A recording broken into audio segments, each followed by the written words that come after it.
भोले जी और माता पार्वती जी के कमल चारों में गुड़ चुके गोड़ लागतानी हमार प्रणाम स्वीकार होखे। माँ जगदम्बा भवानी के कमल चारों में गुड़ चुके गोड़ लागतानी हमार प्रणाम स्वीकार होखे। सब देवी देवता के कमल चारों में गुड़ चुके गोड़ लागतानी हमार प्रणाम स्वीकार होखे। हरेंद्र भैया और नीलम दीदी के कमल चारों में गुड़ चुके गोड़ लागतानी हमार प्रणाम स्वीकार होखे।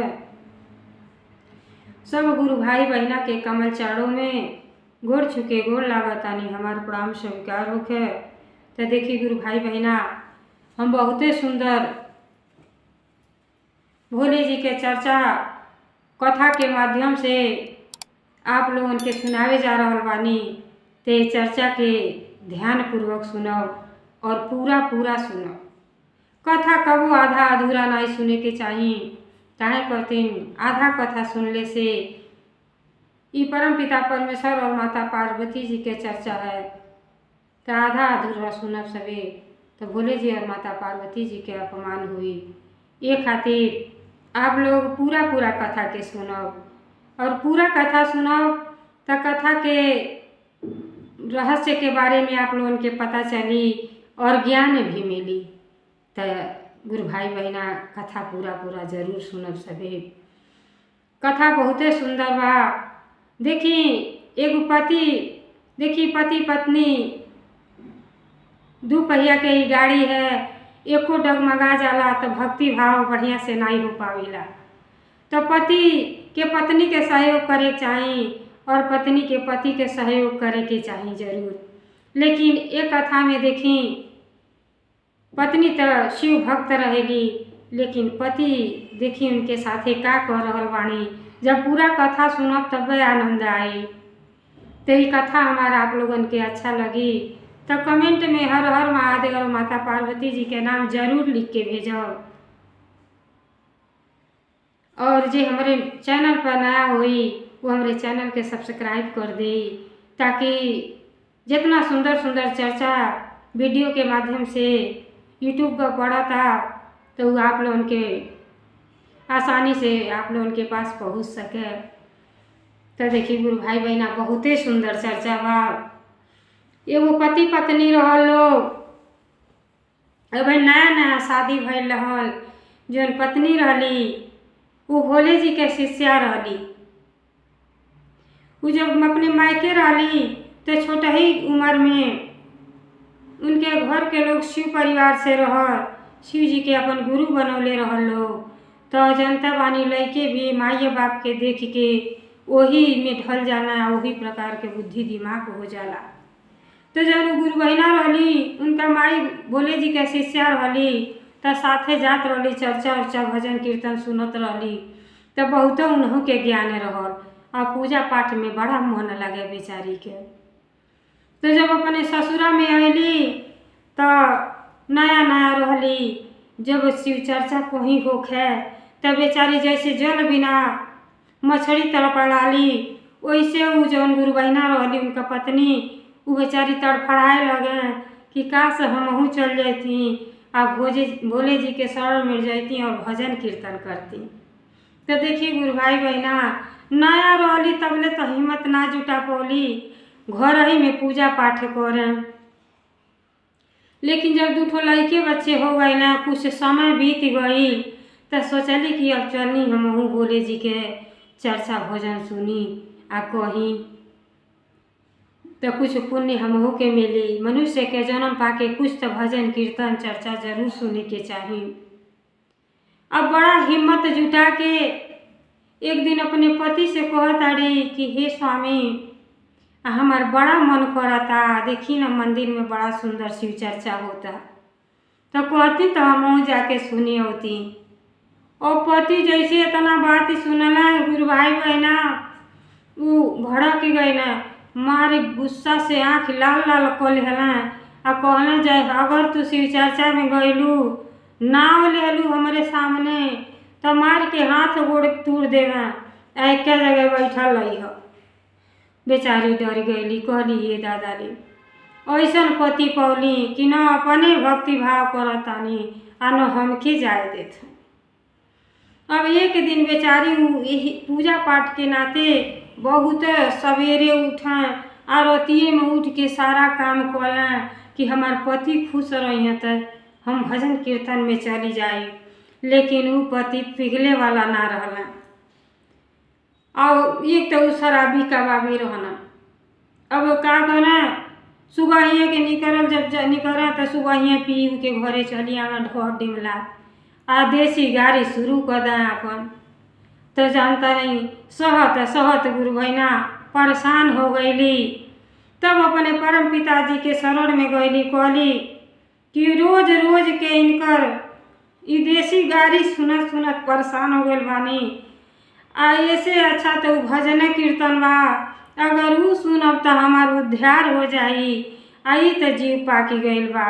अरे पति के परमेश्वर तो समझले जाला, लेकिन जब वो लायक पति रहे। अब बेचारी एक दिन हिम्मत जुटा के आ गईली शिव चर्चा में।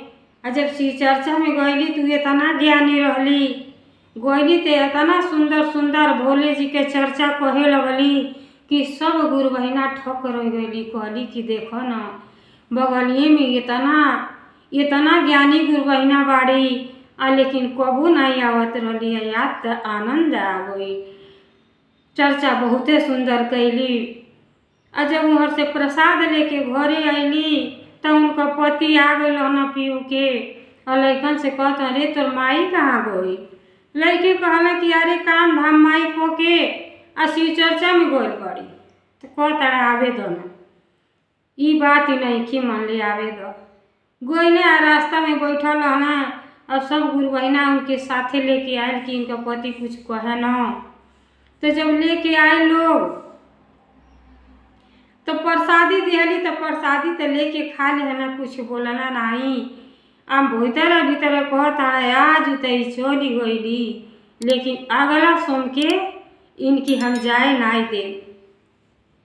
और जब प्रसादी खा लिया ना तो गुरु बहिना बड़ी खुश भैली कि लगता भोले जी के दया से हमारे पति के मन बदल गई।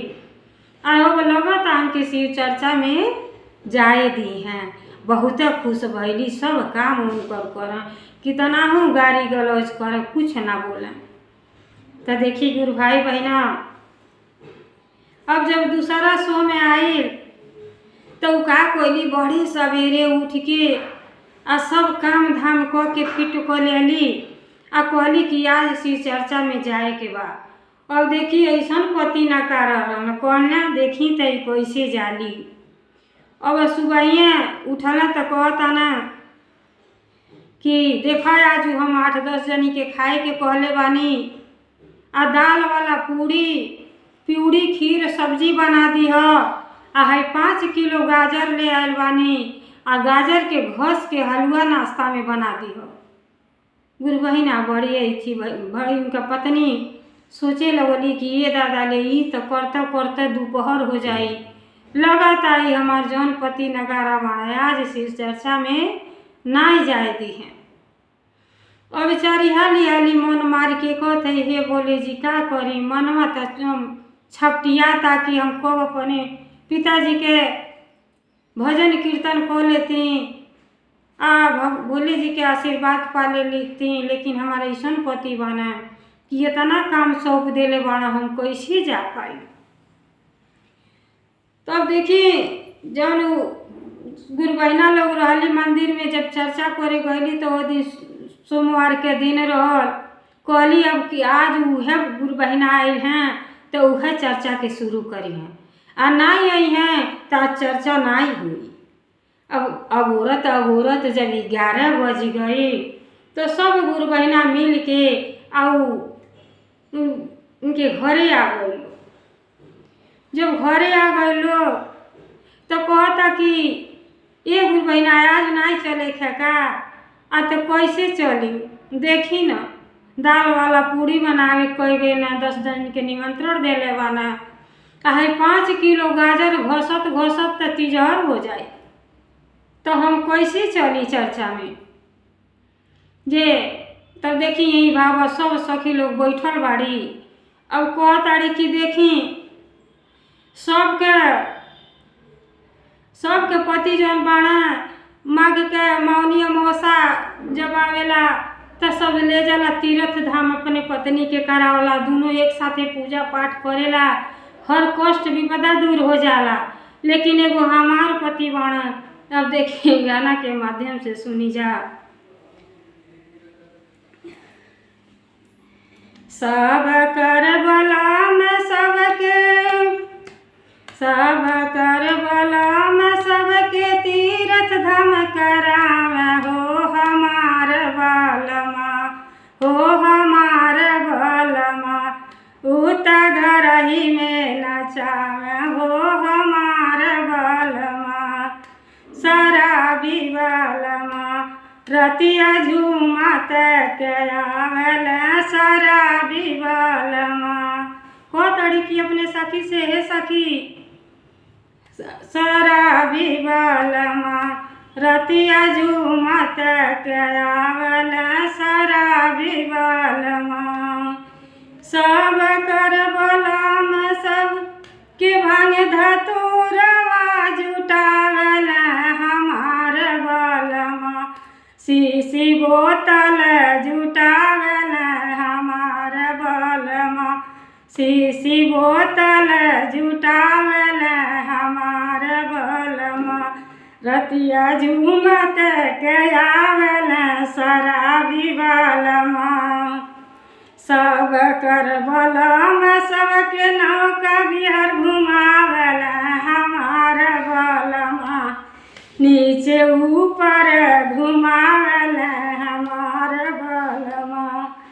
तो देखी गुरु भाई बहना, अब अपने सखी लोगन से कहताड़ी कि देखी ऐसन पति पा गईनी कि रात दिन पी के आवेला, तो वह देसी गाड़ी सुनावेला और सबके बलम गहना गुड़िया बनावेला। लेकिन हमार बलम जौन बाड़ा रात दिन शीशी बोतल के चक्कर में पड़ल है, कौनो काम लायक नहीं थे, तनिको सहयोग नहीं बा।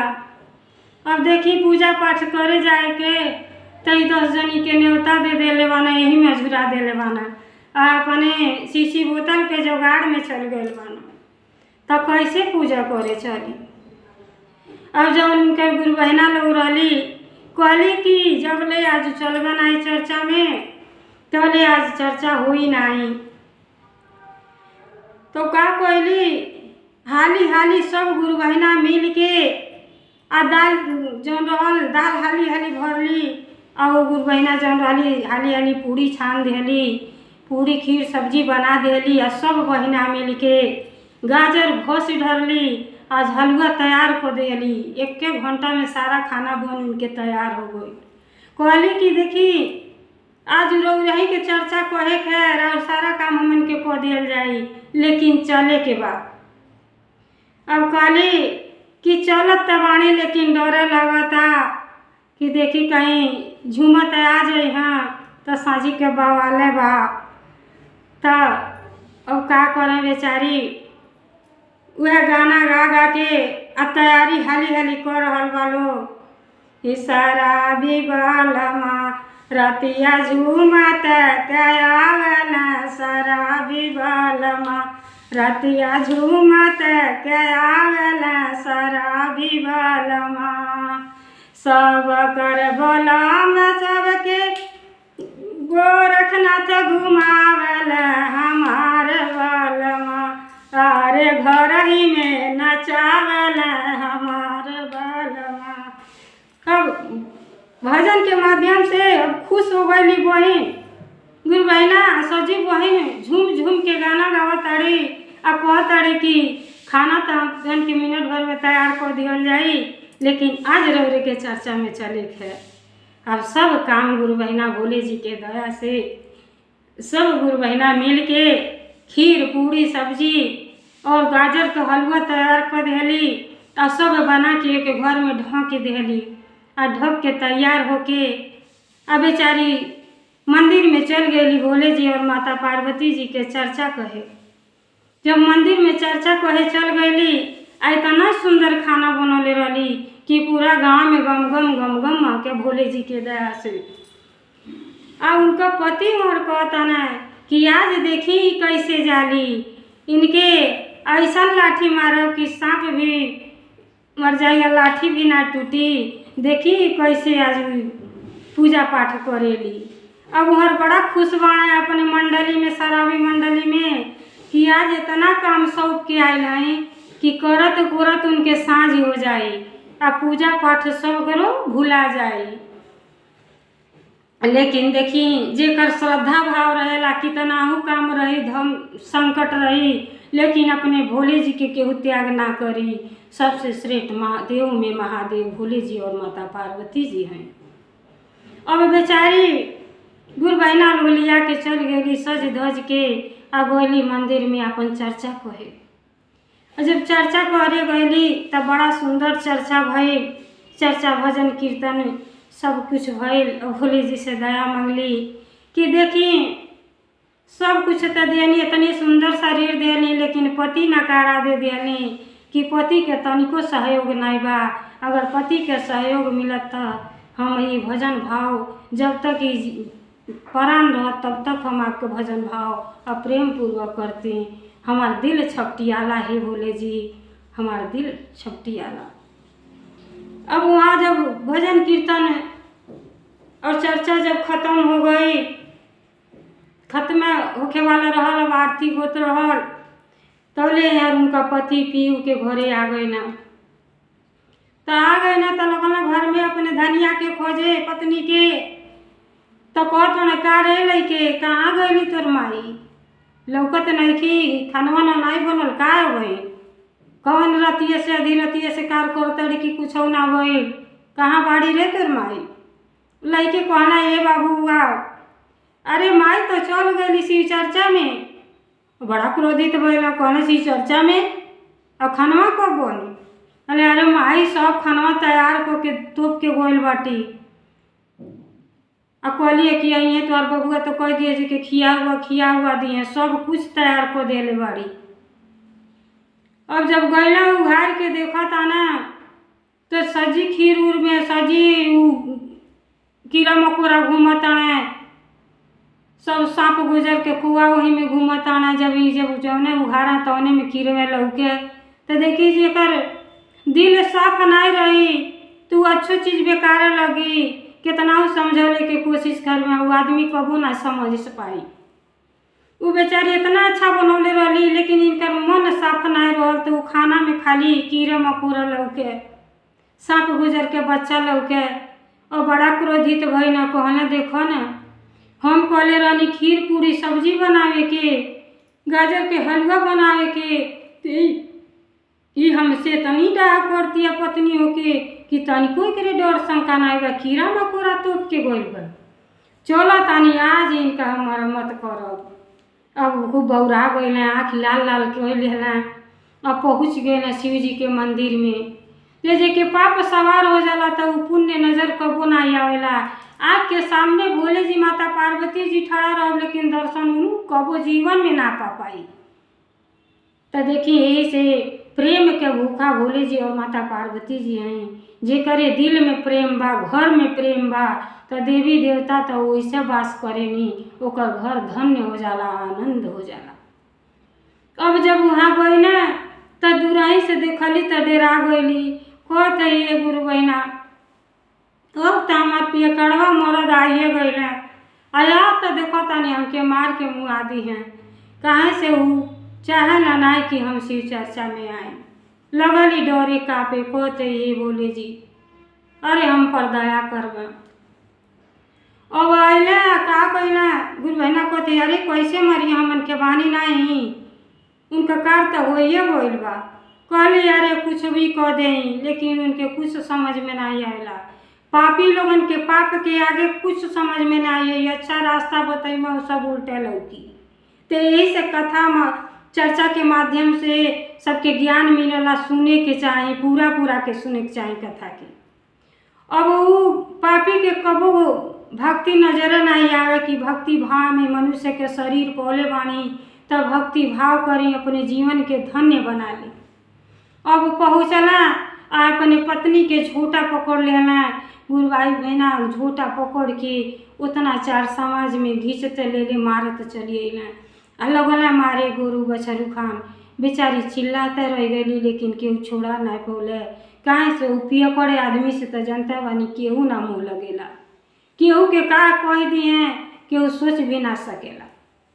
अब लगला मारत मारत घरे ले अइला, कहले ते का बनौले बाड़े? कहली अरे हम बनौले बानी जौन कहनी सब कइले बानी, काहे खातिर हमके मारत हई? कहला सब तोर नखड़ा बा, चल देखते का बना के तो कले बाड़े। अब खिरियौता मरता ले अइला, आ जब गुरबहिना उघारा ताड़ी तो सब कुछ वैसे खाना लौकता, आ जब ई उघारे जाता ना तो सांप गुजर लौकता। अब कहता ना का बनौले बाड़े का बन? कहली अरे सब कुछ तो बनौले बाड़ी, इतना सुंदर महकता है, आपके खा ली खिया दी सबके। कहला हम नहीं उघार, ते ही उघार, हम तो उघारे जाते हैं तो कीड़ा मकोड़ा खाई। तब गुरबहिना बहुत हिम्मत क के आ सबके खाना परोस देली। आ खाना खाए वाला बहुते बखान कहना कि बड़ी सुंदर खाना बा। आ जब इहो खाए लगना, खाना खैला तो लगना पछतावे। देखी यही से कोनो बात सोच समझ के मारे गरियावे के चाहिए। अरे हर चीज़ मरिए गैरी से ना समझौता हो सकेला। प्रेम के भाषा से दो बातें अच्छा से समझा दी और समझले वाला समझ के कोशिश करी तो सब कुछ अच्छा लगी। जब गुरबहिना बेचारी के हिम्मत ना रहे इतना मरले रहना, लेकिन पति के परमेश्वर समझला, पत्नी कितना जुर्म सहेली, बेचारी सबके खाना परोसली। आ जब खाना खाए वाला सब के बैठ गई, आ जब पति खाए बैठल कहले अरे बाप रे भाई इतना समय में इतना सुंदर खाना, अरे हम तो बड़ा भारी गलती कैनी कि अपनी पत्नी के गुरु बछरू जैसन पीट दियनी। आ खाना परोसले के बाद गुरभाई बहना जौन उनको पत्नी रहली वहीं बेहोश होके बेचारी गिर गईली कि ऐसा चोट लग गई रहल कि अब उठे के शक्तिये नहीं रहे। अब खा के जब उठा ताना अब पछता ताना, कहो ताना हम तो बहुते भारी पाप कोईनी। अरे तो लगता है सब भोले जी माता जी के कृपा है। और भोले जी उनके धीरे धीरे ज्ञान देते हैं कि पत्नी पे जुर्म ना करे के चाहिए, पत्नी के सहयोग करे के चाहिए, कि पति पत्नी दो पहिया के गाड़ी है, दोनों के प्रेम भाव से रहे के चाहिए। तो हम तो बड़ा भारी गलती कैनी। आ जैसे हाथ धो के उठा ताना तो देखो ताना पत्नी के अंतिम सांस चलता। जब गैना लगना मुँहे पर छींटा मारे तो जैसे वो बेहोशी हालत में रहली, और जैसे उनका आँख मुनाइल तो ऐसे देखो तारी भोले जी कहतानी बड़ी क्रोधित भइल कि इनके पति के नरकों में ठेकान नहीं लगी। ये बहुत भारी पाप कैले बाना कि ये भक्त के ऊपर हाथ उठौले बाना। अब जब ये देखो ताड़ी कि भोले जी के दर्शन होता, माता पार्वती जी के दर्शन होता कि देखा बहुत भारी अन्याय कोयले बाना तुम्हारे साथे, इनके नरक में ठेकाना लगी, इनकी नरकवे में जई हैं। और बेचारी के जैसे आँख खुलता तो कहताड़ी कि हे पिताजी हे माताजी, अरे कुछ भी तबानी तो हमार पति हैं, हमार सुहाग हैं, अगर हम पर दया कर चाहतनी तो इतने दया कर दी कि हमरे पुण्य में से हमरे पति के पुण्य दे दी और उनके नरक में न भेजी। काहे खातिर पत्नी के आधा पुण्य का काम पति के हिस्सा में जाला। तो हम पर दया करी, रहम करी। अगर हम सच्चे दिल से आपके भक्ति कैले बानी तो हमें कि हमारे पति के नरक में जैले से बचा दी, भगवान बचा दी। अब जब ऐसे बोला ताड़ी आँख मुनैले बा, जब सुनला तो इतना पछतावा भइल कि पछतावा के सिवा कुछ रही ना गई। और पत्नी के मुंह पकड़ लेना, हिलावता ना कि उठ जा, हम बहुत भारी गलती कैनी, हमार तो गलती क्षमा करे योग्य नहीं है, लेकिन तू अब आँख न मुन, तू उठ जा, तू जहाँ कहबू तहाँ हम तोके घुमैबे, चारों धाम तीर्थ धाम करैबे, पूजा पाठ में तुम्हार सहयोग करबे और हम भी शिव चर्चा में चलब, लेकिन एक बार आँखें खोल दो और मुँह से बोली दो ताकि दो कि हमें तसल्ली हो जाए। तब गुरबहिना जब चिड़िया चुग गए खेत में तो पछता के सिवा कुछ ना रह जाला। आगे तो सोचला नहीं, पत्नी पर इतना जुर्म कैला, पत्नी के मृत्यु हो गई और मृत्यु हो गई शिवलोक में पहुँचली और अपने पति के नरक में जैले से पति के भी बचा लेली। अब कि लगना हिलावे लगला रोवे, इतना रोना इतना पछतैला कि तो ये से शराब ताड़ी जुआ सिगरेट सब छोड़ देना। कहला हम बहुते पापी बानी। अरे मनुष्य के शरीर पाके कुछ हो नहीं अपने करतिन कैली। आ देवी ऐसन पत्नी के जान ले लेनी। हमरे जैसन हत्यारा तो ये दुनिया संसार में केहू ना बा। हमके केहू ना माफ करी। तो देखी अपने पाप के काटे करतीन। अब बेचारा लगला भोले जी के जौन देखी महाशिवरात्रि आवता। महाशिवरात्रि के व्रत सब केहू करेला। पति पत्नी लइके सब केहू करेला। उ सब कष्ट के निवारण है जी महाशिवरात्रि के व्रत रखेला ओकर सब मनोकामना पूर्ण होला। और पति जौन रहला सब शराब जुआ ताड़ी सिगरेट सब छोड़ देना और भक्ति भाव में लीन हो गईले। अपने कहना बाकी के जिंदगी जौन बा हम भोले जी के शरण में जातानी और वही में अपन भोले जी से दया कृपा मांगो कि हमार जीवन संवर जाए। जौन बाकी के जिंदगी बा वो भक्ति में गुजर जाए। तो देखी गुरु भाई बहना जब वे साझ तबे बिहान बा उनके ज्ञान तब है लेकिन अपने परिवार के बर्बाद को के तो ज्ञान पहुना और भक्ति में लीन हो गई ना। अब भोले जी के दया कृपा बहुत परम्पार है। एक से एक शराबी कबाबी के जीवन सुधार देनी। एक से एक खराब जे परिवार के सुधार देनी। जेकरे घर में प्रेम भाव से जब सब रहेला तब आनंद ही आनंद आवेला। तो देखी कथा कितना सुंदर बा गुरु भाई बहना। ये कथा के पूरा आप सभी सुनब और आनंद उठाई। जैसे वो पियक्कड़ शराबी पति के भोले जी सुधार देनी वैसे सब गुरु भाई बहना पर भोले जी माता पार्वती जी के कृपा दया हर हमेशा बरसत रहे। हर हर महादेव घर घर महादेव। भोलेनाथ की जय। सच्चे दरबार की जय।